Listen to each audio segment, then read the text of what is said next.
Rasulullah pun menyebut perkara yang sama, tuan-tuan. Rasulullah bersabda, jaddidu imanakum. Sahabat bertanya, kaifa nujaddidu imanana ya Rasulullah. Rasulullah menjawab, iksiru biqauli la ilaha illallah. Teguhkanlah baru ilah iman kamu. Sahabat bertanya, macam mana kita nak teguhkan dan baru iman kita ni ya Rasulullah? Rasulullah menjawab dengan sabdanya, banyakkanlah sebutan la ilaha illallah. Allah pun berfirman, bismillahirrahmanirrahim, ya ayyuhallazina amanu dzikrullaha dzikran katsira. Wahai orang-orang beriman, berzikirlah banyak-banyak. Tapi yang degilnya kita, tuan-tuan. Kita ni degil, keras hati kita. Makna keras hati itu susah kita nak terima ni. Padahal zikir bukan susah. La ilaha illallah bukan susah, tapi susah nak buat.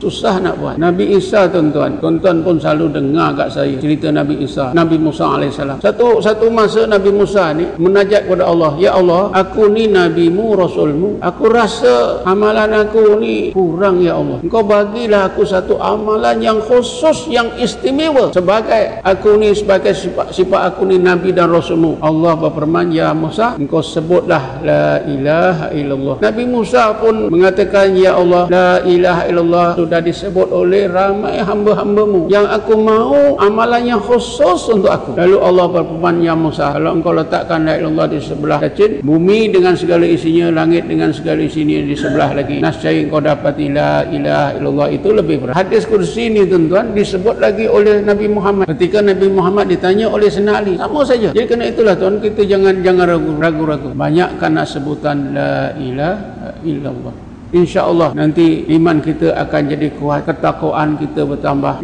kita akan dimenangkan oleh Allah Subhanahu wa taala. Tadi sudah disebutkan oleh Ibnu Athaillah bahawa Allah apabila memenangkan kita, akal dan hati kita dalam memerangi nafsu, Allah akan datangkan nur, amaddahu bi junudil anwar. Allah akan datangkan nur pada akal dan hati kita. Nur ini nur apa, tuan-tuan? Kalau kita tengok dalam kitab Hikam tu, nur ini ialah nur yang diwariskan oleh Allah, nur yang disampaikan oleh Allah dan akal dan hati kita, hasil atau natijah daripada bukan saja amal saleh kita, tapi yang lebih penting lagi ialah kerana kita berzikir, daripada zikir kita. Sebab itulah bila seseorang itu berzikir, Allah Ta'ala akan kurniakan cahaya yang tersendiri, yang khusus. Sebab itulah Allah sebutkan, bismillahirrahmanirrahim, fadhkuruni adzkurkum, hendaklah kamu ingat aku, nasihat aku ingat kamu. Kata ulama, amalan zikir ini amalan yang dua hala. Bila kita sebut la ilaha illallah, ada respon yang cepat daripada Allah Subhanahu wa taala. Sebab itulah hasil atau natijah daripada zikir ini, tuan-tuan, ialah Allah akan segera datangkan cahaya yang membantu akal dan hati kita atau iman kita, supaya iman kita menjadi kuat, terang benderang, dapat mengalahkan nafsu.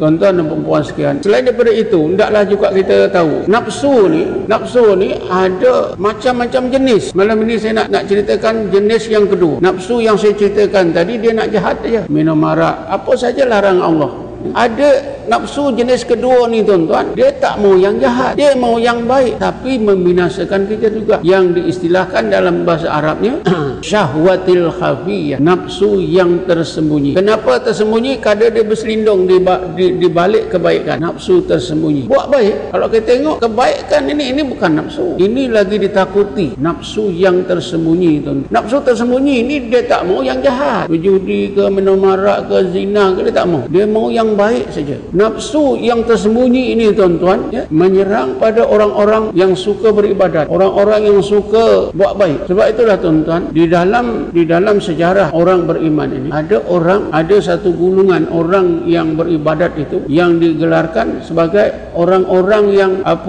tak ikhlas. Orang-orang yang beribadat tidak ikhlas, ada tujuan-tujuan lain. Macam tujuan itu tujuan Allah, tapi sebenarnya ada tujuan lain. Ini kita tahulah, ustaz-ustaz kita, orang alam kita pun selalu dah baca dalam kitab-kitab. Ini dorongan daripada nafsu yang tersembunyi.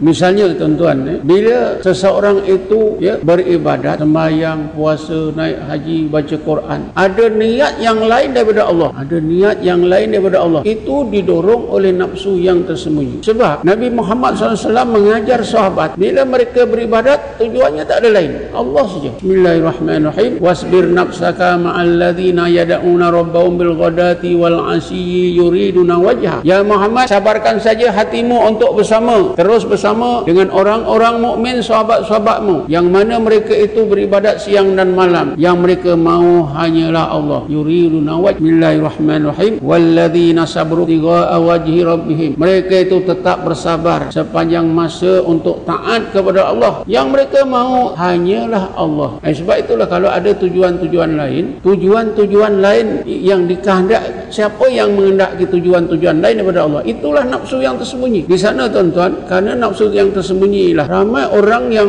beribadat, baca Quran ke apa ke, berzikir ke, bersedekah ke, apa saja, ada tujuan-tujuan yang lain daripada Allah. Sebagai contoh, ramai orang yang beribadat, beramal, tekun, berzikir, berwirid, ada tujuan, misalnya supaya cepat dikasihi oleh Allah, supaya cepat menjadi orang-orang yang hampir kepada Allah, supaya cepat menjadi wali, supaya dapat itu dapat ini.